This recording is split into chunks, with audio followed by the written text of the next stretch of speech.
yang penyesat itu datangnya dari mana? Maksudnya dari Yesus itu sendiri apa dari Bapak gereja? Penyesat itu adalah orang yang tidak mengaku Yesus itu datang sebagai manusia. Itu penyesat. Oh, oke.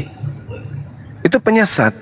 Nah, orang masuk ke gereja itu karena mengaku Yesus itu Tuhan. Berarti siapa penyesatnya di situ? Yang ke gereja. Ngapain capek-capek ke gereja kalau menyembah manusia? Pasti saudara-saudara Kristen ke gereja karena mengaku kami tidak menyembah manusia. Nah, kena kan? Berarti Anda tidak mengakui Yesus datang sebagai manusia. Tetapi mengakui dengan mulut manusia, tapi praktiknya Anda mengakuinya sebagai Tuhan. Berarti ada yang salah di situ, Bang. Gitu. Kalau ke Bang Juma, kalau misalnya saya ke gereja, saya doa sama Bluetooth disconnected. Itu gak itu sih kayak mana ya, gak ujar apa gimana, kayak gak pernah doa kita gak kesampai itu. Iya. Coba bagaimana kemudian Yesus mengajarkan berdoa di dalam Matius 6? Kepada siapa doa itu harus disampaikan? Apakah kepada Yesus atau kepada Tuhan? Karena Yesus mengatakan bahwa janganlah kamu seperti mereka, karena Bapakmu mengetahui apa yang kamu perlukan sebelum kamu minta kepadanya. Karena itu berdoalah demikian, Bapa kami yang di surga. Surga di sini sebenarnya salah terjemah, harusnya adalah langit. Bapa kami yang ada di langit, dikuduskanlah namamu. Datanglah kerajaanmu, jadilah kehendakmu di bumi seperti di langit. Artinya Yesus mengajarkan berdoa kepada hakikat yang ada di langit, bukan kepada dirinya. Sedangkan hari ini orang ke gereja itu menyembah kepada Yesus. Itu tidak pernah Yesus ajarkan. Kalau berdoa dalam namanya, itu berlaku untuk pengikutnya Bani Israel, bukan kepada di luar Bani Israel. Artinya sama seperti kami umat Islam, sebelum kami berdoa kepada Allah, kami memulainya dengan menyebut nama baginda Rasulullah Muhammad SAW sebagai ucapan pujian atau salawat kepada beliau. Seperti itu, Bang. Bang Juma, kalau baginda itu penyebutannya untuk siapa? Pak Muhammad gitu ya. Terus iya, dia membedakannya sama Yesus apa? Oke. Oke, baik. Kalau perbedaan antara baginda Rasulullah Muhammad SAW dengan Yesus Kristus itu dari segi misi dan cakupan pengajaran. Misi Yesus hanya untuk cakupan kecil, yaitu saja, bukan diutus kepada di luar daripada itu. Baca Matius 15 nomor 24, aku diutus hanya kepada domba yang sesat dari umat Israel saja. Itu pengakuan Yesus. Sedangkan baginda Rasulullah Muhammad SAW diutus untuk seluruh umat manusia. Dari sejak dia jadi nabi sampai manusia akhir zaman sampai kiamat, itu semuanya adalah umatnya Rasulullah. Diutus untuk mereka. Litubayyina linnasi, seluruh manusia. Sedangkan Yesus hanya untuk Bani Israel tok saja. Berdasarkan apa? Berdasarkan pengakuannya sendiri di dalam Matius 15 nomor 24. Dan itu tidak pernah dirubah keputusannya bahwa dia diutus untuk orang Indonesia. Nggak ada. Dia hanya diutus untuk Bani Israel saja. Seperti itu, Bang, saudaraku. Bang Juma, kalau misalnya baginda diutus untuk seluruh umat dunia, kenapa dari pihaknya Kristen sampai saat ini kita nggak mengikuti bagindanya gitu loh? Berarti kan apa ya, kayak itu emang cuman orang Islam saja atau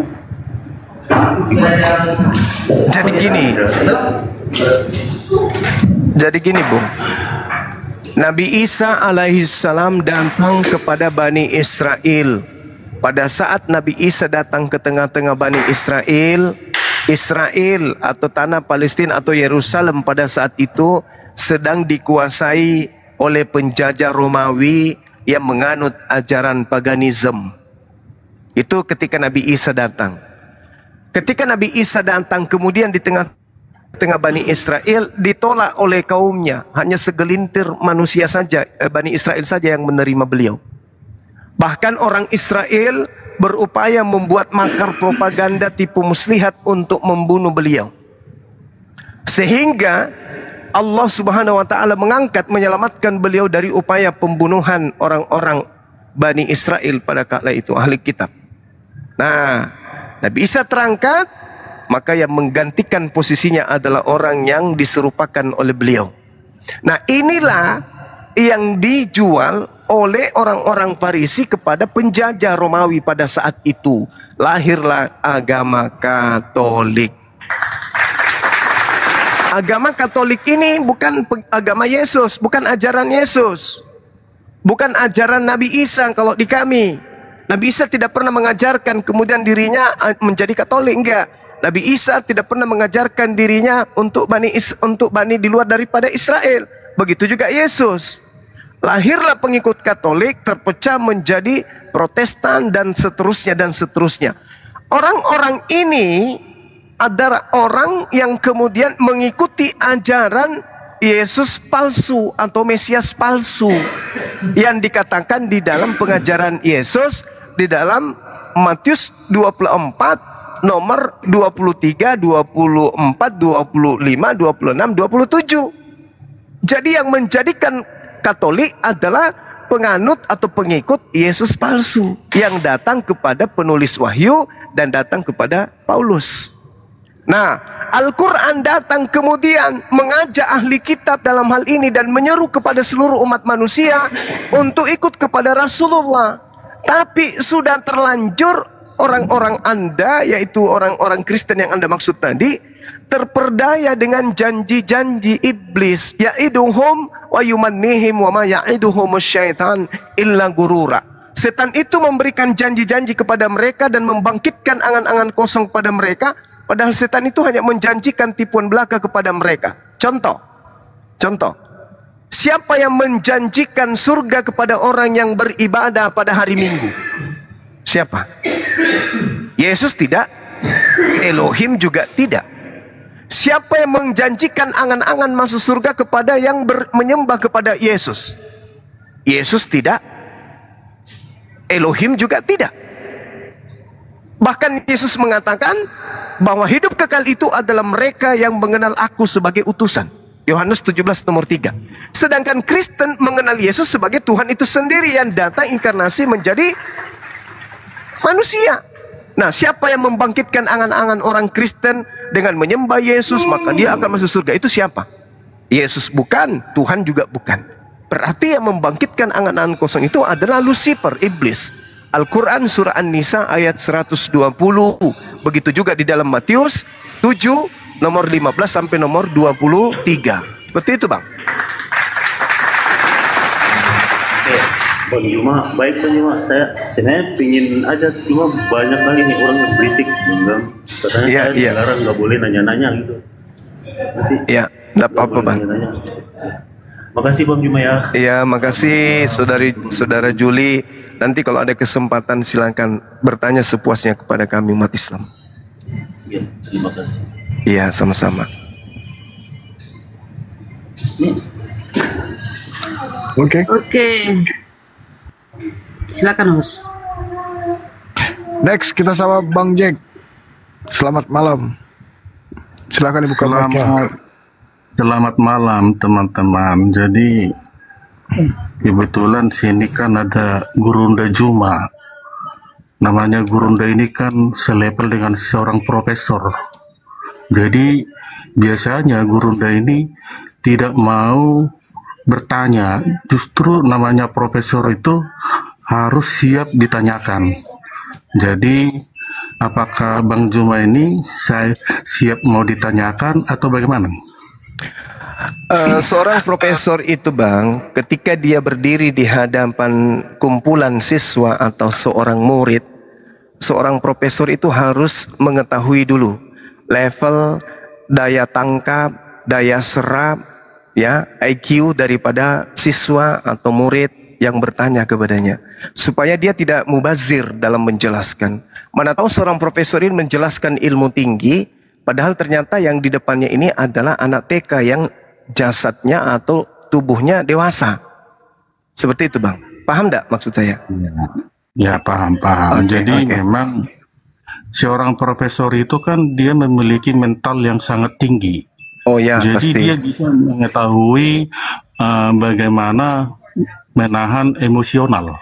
Jadi seperti apapun mahasiswanya itu, dia harus sabar. Jadi itulah ciri-ciri seorang profesor. Apalagi Bang Juma ini kan seorang gurunda. Jadi yang namanya penanya, karena dia sudah menguasai materi, menguasai dia dalam keahliannya, artinya dia bisa menguasai seluruh ininya. Sekarang Bang Juma, apakah siap saya tanyakan? Iya, itu betul. Yang Anda katakan barusan itu betul. Hanya saja, seorang profesor juga harus pandai membedakan antara orang yang asli dan orang yang nyamar orang. Kan gitu ya? Apalagi kalau misalnya dia lagi dalam sebuah ruangan, ya, dalam sebuah ruangan tiba-tiba masuk guguk mengamuk di dalam. Nah, seorang profesor itu tidak mungkin mengatakan selamat malam guguk, apa kabar? Nggak mungkin. Pasti seorang profesor itu akan mengambil tindakan, entah itu jurus tendangan maut atau pukulan tanpa bayangan. Kan gitu, Bang. Seorang profesor itu harus punya loncatan berpikir yang hebat. Seperti itu. Jadi iya.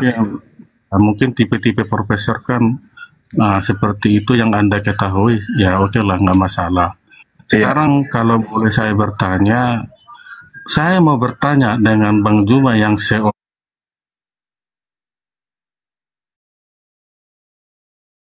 kebenaran. Coba dijelaskan. Oke, baik. Benar, mantap sekali. Jadi kalau kita berbicara mengenai kebenaran, kebenaran itu adalah sesuatu yang menjadi aturan yang tidak bertentangan dengan rasio atau akal.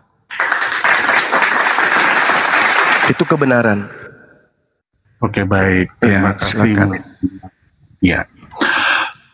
Apakah firman Tuhan itu adalah kebenaran mutlak? Firman Tuhan itu udah pasti kebenaran mutlak.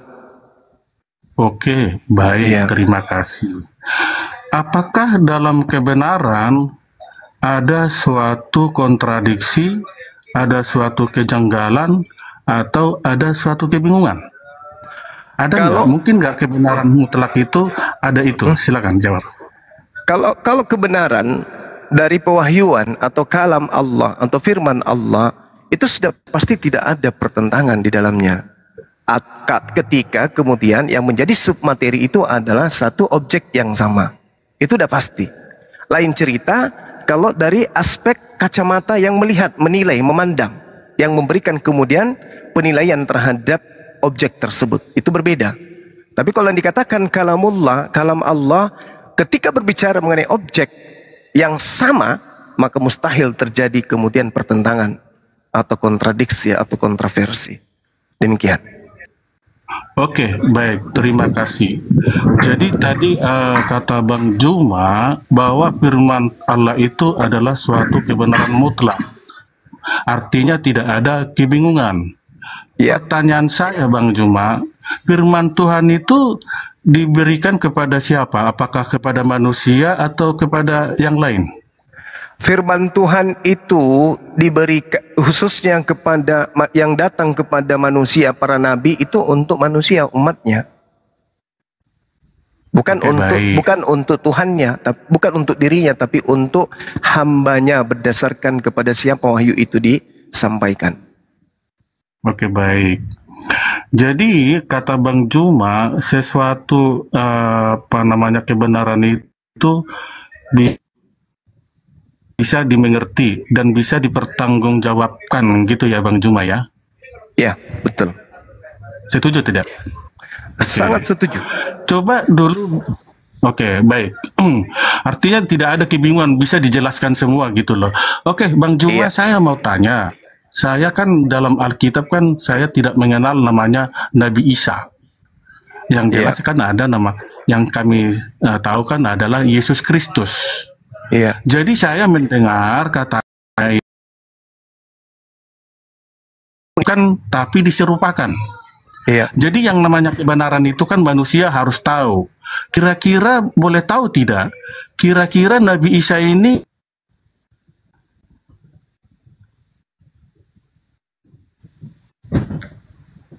Kenapa? Hah? halo, suara saya Iya, kedengaran halo. nggak?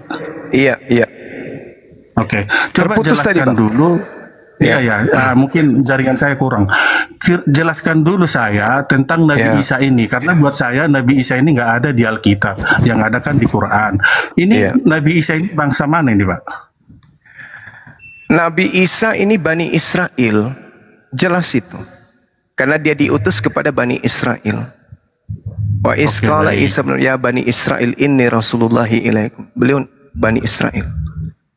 Iya, Dari- saya dengar ini Bang Juma, katanya ya, saya nggak menguasai Al-Quran gitu loh. Cuma saya dengar Nabi Isa ini katanya tidak disalibkan, tapi diserupakan. Iya. Betul atau tidak? Betul tidak? Iya, benar, benar. Nah, diserupakan terus diangkat ke mana? Ke langit apa ke surga? Ke langit. Ke langit. Oke, coba jelaskan ke saya waktu kejadian itu waktu dia diangkat ke langit. Coba dijelaskan di mana posisinya dan siapa yang melihat waktu itu. Kalau bisa ada dalilnya. Coba, karena jangan sampai nanti yang tadi kita sepakat, yang namanya kebenaran itu harus dipertanggungjawabkan, bisa dijelaskan. Coba jelaskan dulu Bang Juma. Iya, baik. Jadi Al-Quranul Karim kemudian menyatakan bahwasanya apa yang diceritakan kemudian oleh Al-Quran itu terkait dengan submateri keadaan umat terdahulu. Jadi Al-Quran itu tidak datang menceritakan orang per orang, peristiwa demi peristiwa. Tetapi Al-Quran itu datang untuk kemudian membantah hal yang dibutuhkan kemaslahatan umat manusia dari zaman Rasulullah sampai hari kiamat. Jadi kalau Anda bertanya seperti apa keadaannya, Al-Quran kemudian datang hanya membantah wa qaulihim inna qatalnal masiha Isa bin Maryam Rasulullah wa ma qatalu wa ma salabu walakin syubbiha lahum. Dan kami hukum juga mereka karena ucapan mereka. Mereka orang-orang ahli kitab itu dihukum hanya karena berucap sesungguhnya kami telah membunuh Al-Masih Isa putra Maryam. Yang mereka ejek dengan menamainya Rasul Allah, padahal mereka tidak beriman kepadanya. Mereka mengatakan telah membunuhnya, padahal mereka tidak membunuhnya dan tidak pula menyalibnya. Tetapi diserupakan bagi mereka orang yang dibunuh itu dengan Nabi Isa alaihissalam. Itu yang dibantah, itu yang diluruskan oleh Al-Quran. Bahwa yang mereka bunuh, ahli kitab bunuh itu adalah bukan Nabi Isa, melainkan oknum yang diserupakan bagi mereka. Mereka siapa? Yang menyalibkan. Seperti itu Bang. Oke, baik. Jadi tadi saya bertanya, katanya Bang Juma bahwa Nabi Isa ini diangkat ke langit. Iya. Jadi saya tanyakan Bang Juma, karena ini kan kejadian, suatu namanya sejarah, story. Jadi kalau kita contoh Bang Juma saya katakan pernah terbang dari Surabaya ke Papua, tapi kalau nggak ada melihat, nggak ada menyaksikan dan tidak ada data dari mana Bang Juma ini berangkatnya, terbangnya dari mana, ya, aku seharusnya bisa menjelaskan secara detail gitu loh.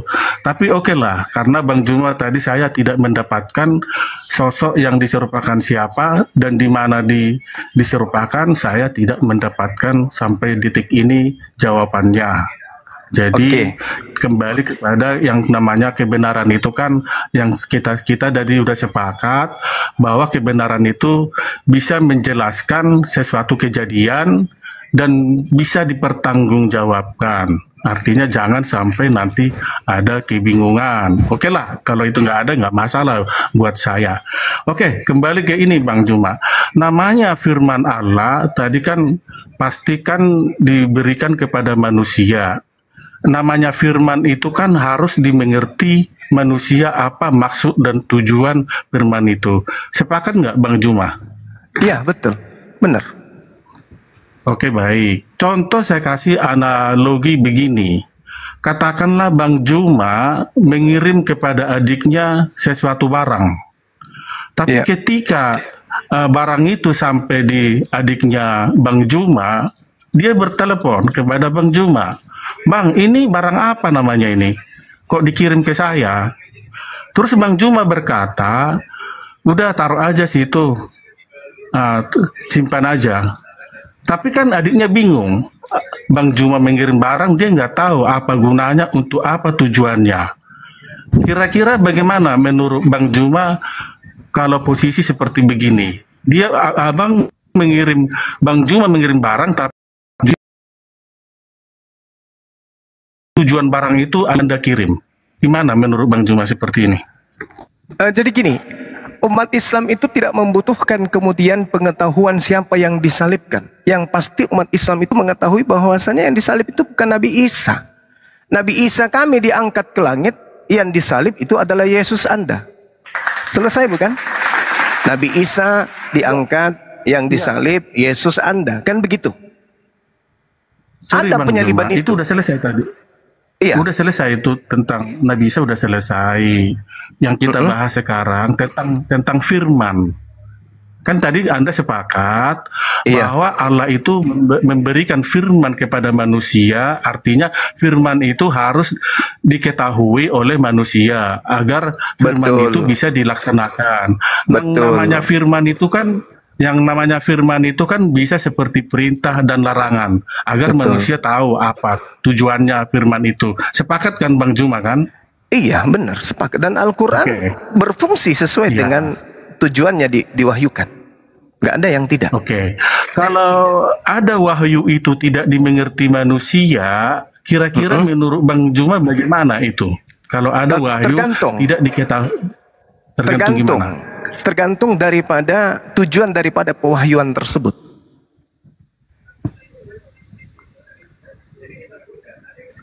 Iya, maksud saya kan wahyu itu kan diturunkan. Iya. Iya kan, artinya Terus? kan tadi kan udah sepakat wahyu itu diturunkan untuk manusia. Artinya ada nggak wahyu diturunkan itu atau firman itu diturunkan? Ini kan ada tujuannya atau tidak? Ada tujuannya, itu udah pasti. Ada tujuannya, Iya, udah pasti. tapi ketika firman itu tidak dimengerti manusia, tidak tahu apa arti firman itu menurut Bang Juma bagaimana? Ini kan kebenaran. Oh, memang ada. Di dalam Al-Quran itu Allah Subhanahu wa Ta'ala menjelaskan begini. Bismillahirrahmanirrahim. Huwallazi ansala 'alaikal kitaba minhu ayatum muhkama hunna ummul kitab wa uharu mutasyabihat.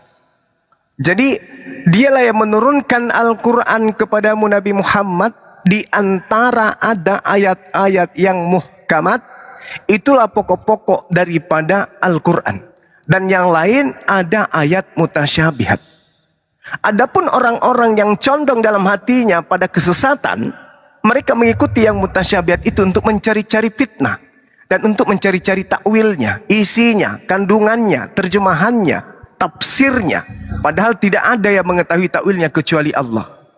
Dan orang-orang yang ilmunya mendalam berkata, kami beriman kepada Al-Quran. Semuanya dari sisi Tuhan kami. Tidak ada yang dapat mengambil pelajaran kecuali orang yang berakal. Jadi ayat mutasyabihat itu diwahyukan oleh Allah untuk membuktikan kepada manusia bahwa sehebat apapun manusia, secanggih apapun pengetahuannya, ada sisi huruf A, B, C, D yang Tuhan berikan sama dengan ayat-ayat suci Al-Quran yang lain. Tetapi tidak ada yang tahu kecuali hanya Allah. Oke, baik. Oke, silakan. Jadi Allah ini menurunkan firman kepada manusia tapi manusia tidak tahu, tapi hanya dia yang tahu gitu ya, Ya, Bang Juma betul. ya.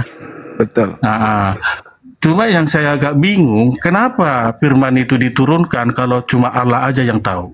Oke, contoh misalnya, Bismillahirrahmanirrahim. Kahaya asa. Ini kalau Al-Quran itu adalah karangan baginda Rasulullah Muhammad SAW, ini tantangan. Ayo, orang-orang Arab, ahli syair, ahli bahasa, silakan kau terjemahkan itu. Tak ada yang sanggup menerjemahkan sampai hari ini 1400 tahun silam. Kenapa? Karena ayatnya mengatakan hanya Allah yang tahu, hanya aku yang tahu, tidak ada yang tahu selain daripada aku. Tujuan diwahyukan itu supaya manusia itu sadar setinggi-tingginya pengetahuannya ada titik di mana dia ternyata buta sama sekali. Padahal itu cuma rangkaian beberapa huruf saja. Tapi kok manusia nggak sanggup untuk mengetahui artinya? Artinya tantangan Allah betul bahwa manusia itu punya keterbatasan meskipun manusia itu cerdas apapun. Terbukti sampai hari ini semua manusia dikumpulkan di atas muka bumi tidak akan pernah mengerti karena hanya Allah yang tahu. Oke, Silakan. baik. Jadi kita kembali tadi ke kebenaran. Jadi artinya Bang Juma mengatakan Allah menurunkan firman, tapi di satu sisi Bang Juma tidak mengerti apa yang diturunkan. Yang namanya kebenaran tadi kita sepakat, arti kebenaran itu, kebenaran firman Allah itu kebenaran yang mutlak. Tapi apakah Abang Juma nggak merasa bingung? Kenapa diturunkan firman? Buat apa diturunkan firman kalau manusia sendiri nggak tahu? Padahal Bang Juma sepakat tadi mengatakan kepada saya, yang namanya firman itu adalah tujuannya agar manusia melaksanakan perintah dan larangan Allah. Tapi Allah menurunkan firman, manusia sendiri nggak tahu, hanya Dia yang tahu. Ini Bang Juma bagaimana? Apakah ini suatu kebenaran atau bagaimana? Silakan. Saudara, huwallazi ansala alaikal kitaba minhu ayatun muhkamahunna ummul kitab wa ukharu mutasyabihat. Aku mewahyukan Al-Quran dilengkapi dengan ayat mutasyabihat, di mana ayat mutasyabihat itu adalah bukti kebenaran kalamku. Bahwa meskipun Al-Quran itu bahasa Arab, tapi ada firmanku yang tak akan pernah bisa siapapun mengetahui kecuali aku. Dan itu terbukti 1400 tahun silam. Ulama bahasa mana yang mampu menerjemahkan itu? Itu tujuannya bukan untuk diterjemahkan, untuk menantang manusia, bahwa manusia tidak akan pernah sanggup untuk mengetahui itu. Terbukti benar, tidak ada manusia yang tahu.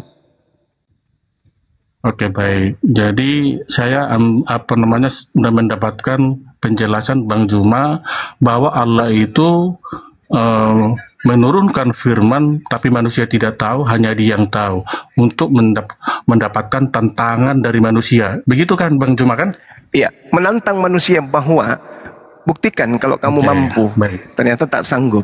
Iya. Artinya bahwasanya manusia itu sepintar apapun, secerdas apapun, punya sisi kelemahan. Oke. Seperti itu. Kalau hanya menantang begitu, kalau saya mengatakan, gimana Bang Juma? Bisa nggak saya tantang Bang Juma? Terjemahkan. Silakan Anda bikin satu kitab, sertakan pernyataan Anda tadi. Iya, maksud saya begini Bang Juma. Silakan Anda bikin sebuah, sabar. Silakan Anda bikin satu kitab dan katakan itu adalah perkataan Anda, lalu kemudian Anda katakan itu seperti itu dalam kitab saudara. Pertanyaan saya, apakah ada orang yang mau beriman kepada kitab saudara? Iya, jadi gini Bang Juma, maksud saya gini, apakah kita sebagai manusia, apakah sepantasnya yang Maha Kuasa itu membuat suatu tantangan kepada manusia, sedangkan Dia adalah Maha Kuasa, manusia adalah yang tidak Maha Kuasa. Kira-kira bagaimana menurut Bang Juma? Apakah pantas saudara ini gimana ya? Menantang? Inilah yang saya katakan tadi. Ya, ini yang saya katakan tadi bahwa kalau yang datang dalam seorang profesor itu adalah levelnya anak TK, ini ketahuan. Saya kan sudah mengatakan ayat mutasyabihat itu Allah turunkan untuk tantangan semua manusia. Kalau ada orang Kristen yang mampu menerjemahkan ayat-ayat mutasyabihat ini, berarti Al-Quran ini bukan firman Allah. Kan firman Allahnya sudah mengatakan hanya Allah yang tahu, tidak ada satu manusia pun, makhluk pun yang tahu, hanya aku saja yang tahu. Yaquluna amanna bi kullun min indi rabbina, hanya Allah yang tahu, tak ada yang lain. Tapi kalau ada seorang profesor yang kemudian hadir, Al-Quran itu bohong. Kok bisa, Prof? Ya, sebab ayat-ayat mutasyabihat diantaranya surat Maryam ayat 1 itu saya bisa tahu apa terjemahannya. Berarti gugurlah Al-Quran sebagai firman Tuhan. Tetapi buktinya hari ini siapa yang mampu? Nggak ada yang sanggup. Berarti Al-Quran tetap saja adalah kitab suci yang murni firman Allah, firman Tuhan pencipta alam semesta. Seperti itu, saudara. Oke, baik Bang Juma. Jadi tadi kita sepakat bahwa Allah menurunkan firman itu adalah untuk dilaksanakan oleh manusia. Ternyata ada firman menurut Bang Juma, ternyata firman ini hanya untuk tantangan kepada manusia. Jadi oke lah, saya mendapatkan pelajaran dari Bang Juma bahwa Allah ini menantang manusia membuat satu firman. Gitu Bang Juma ya? Iya, menantang manusia untuk membuktikan Al-Quran itu bukan firman Tuhan. Oke, baik. Oke. Udah jelas ya, saya rasa udah jelas. Udah berkaulang-ulang Gurunda. Sekarang Gurunda tanya balik ya, boleh tanya balik ya. Kan udah saya bilang. Udah berulang-ulang Jadi loh. gini, saudara, ketika Anda, sabar, saya dulu bicara. Ketika Anda memberikan sebuah pertanyaan, itu Anda seakan-akan mempertontonkan seorang yang seakan-akan seorang mahasiswa yang berlagak, seorang profesor yang menguji seorang mahasiswanya. Jadi seperti gini, itu. Tadi kan aku udah bilang. Izinkan saya bertanya satu hal, boleh nggak? Sebentar. Aku kan tadi bilang, aku naik ke room ini karena Bang Juma ini adalah seorang gurunda. Ya, dan saya sudah menjawab semua pertanyaan saudara. Iya, dengar dulu. Sebagai profesor, boleh nggak saya bertanya kepada siswanya? Satu pertanyaan yang sederhana saja. Yang namanya gurunda atau seorang profesor, biasanya saya selama kuliah tidak pernah profesor itu bertanya balik. Paling dia bertanya. Di mana Anda kuliah? Di mana Anda kuliah? Seorang profesor nggak pernah bertanya kepada siswanya. Itu di mana Anda kuliah? Karena gini, di atau dalam Anda jangan-jangan cuma takut ditanya? Dengar dulu, dengar. Enggak, gini loh. Bilang aja, Bang, saya takut ditanya, Bang. Enggak, karena gini, Bang Juma takut ditanya, artinya biasanya begini, Bang Juma. Kok saya takut ditanya? Enggak gini, apakah Bang Juma sudah enggak kuat lagi, apa gimana? Itu pertanyaan anak TK. Saya seorang profesor ingin menguji apakah pantas mahasiswa ini bertanya seperti itu kepada saya. Ini kapasitas mahasiswa ini apakah betul mahasiswa? Jangan-jangan hanya Mahabharata. Kalau Bang Juma udah nggak kuat lagi, bilang aja sama saya, Bang Jack, saya ini udah nggak kuat lagi dengan pertanyaan Anda. Apakah begitu? Kalau nggak kuat lagi, cara Lucifer begini. Karena takut ditanya. Enggak begini lah. Namanya seorang gurunda itu tantangan apapun dia siap gitu loh. Namanya ya kan gurunda. Saya sudah ditanyai dan sebagai profesor saya punya hak menguji siapapun yang bertanya kepada saya. Betul? Orang pertanyaan betul enggak nih? Betul enggak? Betul tidak? Saya bertanya bukan karena saya tidak tahu. Saya ingin menguji Anda. Saya bertanya bukan karena saya tidak tahu. Saya mau menguji apakah Anda ini layak duduk di hadapan saya atau tidak. Jangan sampai saya habiskan waktu ternyata yang di hadapan saya ini manusia tak berakal. Kan gitu.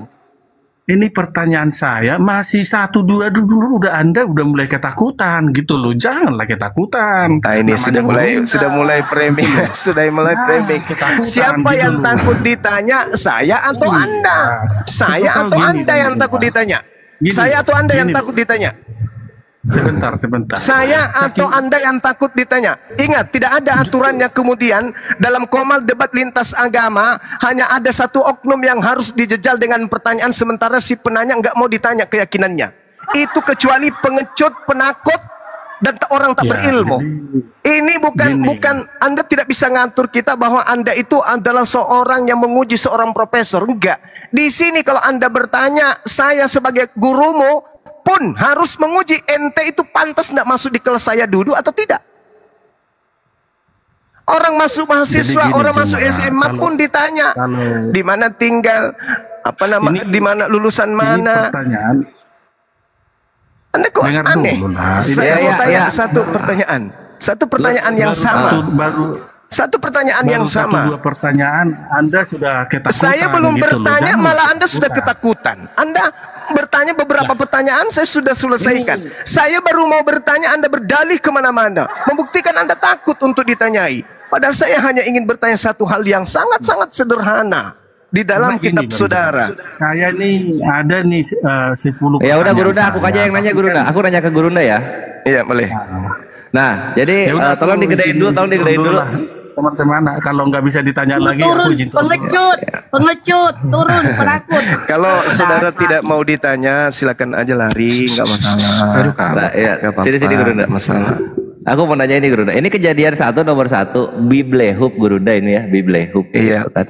Nah, kan di sini ada Beresit bara Elohim, itu ya Gurunda ya. Iya. Nah, kan di sini kan in the beginning Tuhan menciptakan gitu. Nah, ini ada ini Gurunda, ada alep sama het ini. Ini het. Nah, ini artinya apa ya Gurunda kira-kira ya? Alep dan tet. Alep dan het ini et gitu. Artinya apa ya kira-kira Gurunda ya? Alep dan tap. Iya, tet. Apa nih artinya?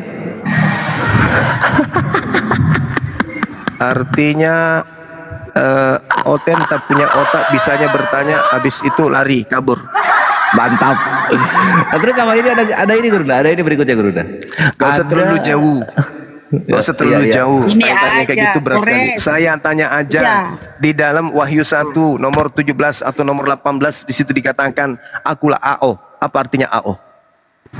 Abjad. Artinya AO apa?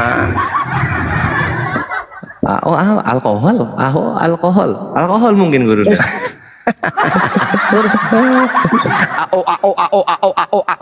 Koke. Gurunda. Iya, Sama ini satu lagi. Bun, dikit Bun, satu lagi Bun. Ini kejadian 1 nomor 8. Wayikro Elohim larakia samayim wahi ereb wahi boker. Nah, jadi boker itu bahasa Ibraninya untuk pagi, Ikhwan.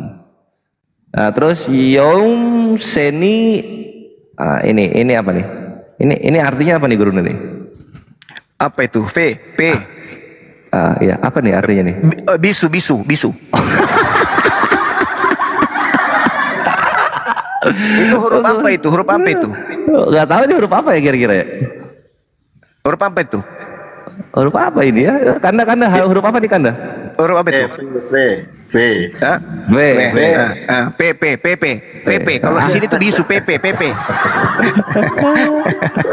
Atau P. Maksud apa ya? Jangan nanya sesuatu yang bakal ditabuk sendiri sama biblosnya gitu loh. lanjut lagi.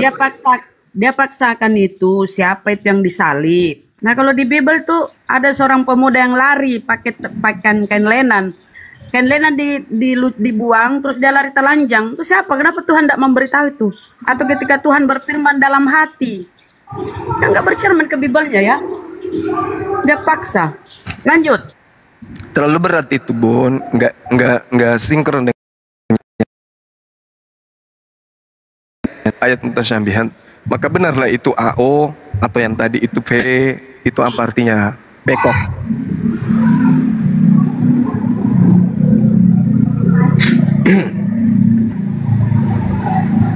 Silakan yang lain. Oke, kita sapa dulu. Ada Jen Linare dan Ardi Ramba. Ardi Ramba Muslim ini. Jen Linare silahkan. Dari tadi membahasnya cuma masalah literasi aja, nggak ke intinya dong Bang Jom. Iya, silakan. Ya inti dari kalau kita baca literasi kan itu masalah penafsiran. Orang membaca literasi itu kan ya sifatnya lebih subjektif nggak objektif gitu loh. Dari tadi aku mendengar pembicaraan ini balik muter-muter. Coba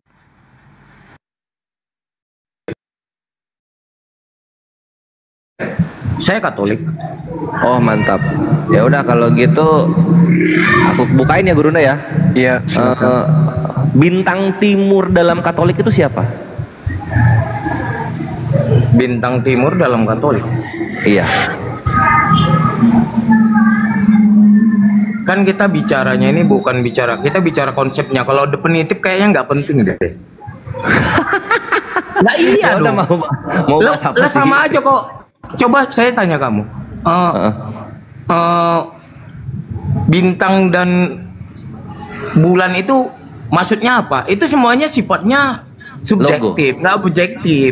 Kamu bisa menafsir itu dengan segala macam cerita. Tapi orang yang lain akan bercerita lain. Nah, Lalu next nanya sama kita gua, lihat yang masuk bintang akal yang timur mana itu gitu loh. apa?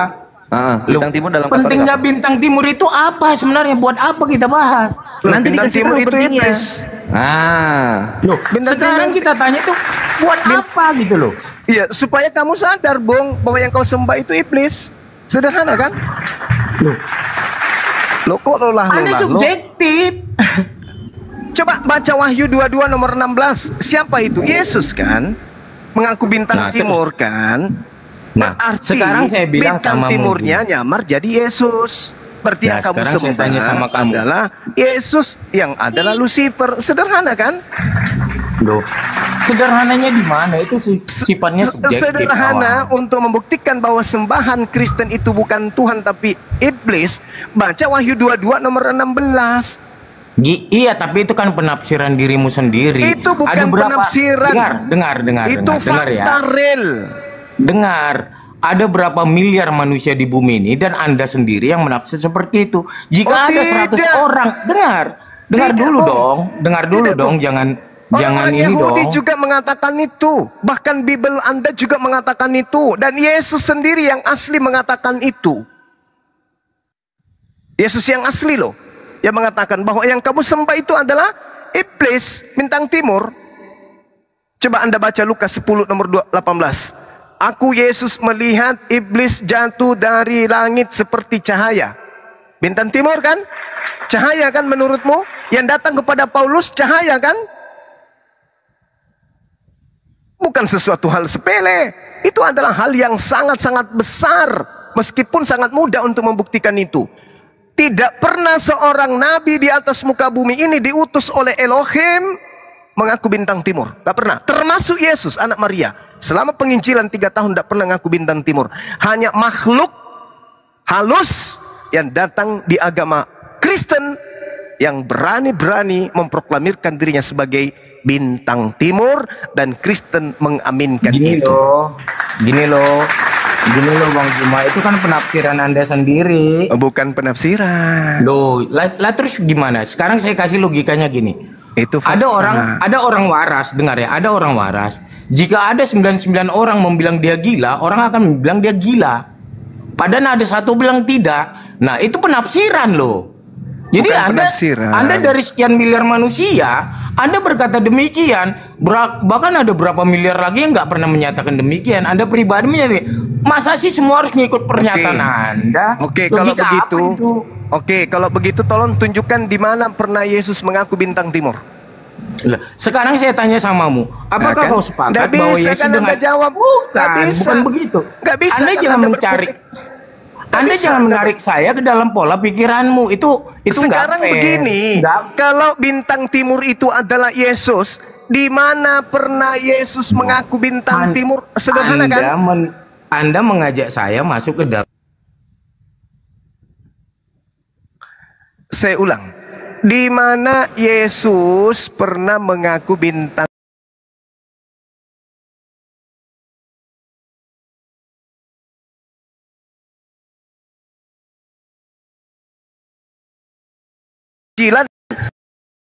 bintang timur itu di mana? Sederhana kan? Lucu Anda sendiri. Anda menarik saya ke dalam pola pikiranmu. Gini loh Bang Juma, saya bilangin, Saudara, ya kan? Saudara, Kita ini berdiri. Yesus berkata, Bung, bahwa sosok yang datang